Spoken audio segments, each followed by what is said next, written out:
साहेब, साताऱ्यातील एका नामांकित शाळेमध्ये मुलांवर अत्याचार म्हणजे घटना घडली. काय प्रकार आहे तो? याच्यामध्ये दिनांक 7 तारखेला हा गुन्हा दाखल आहे सातारा शहरला.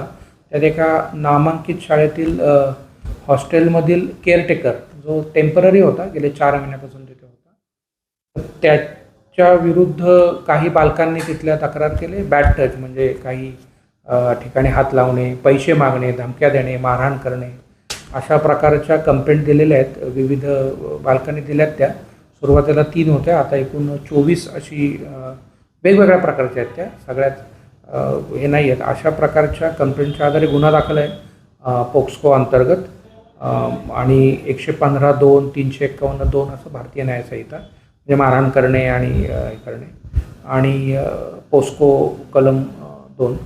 आणि त्याच्यामध्ये जो आरोपी आहे त्याला अटक करण्यात आलेली आहे. पुढचा तपास हा सातारा शहर पोलीस करत आहेत.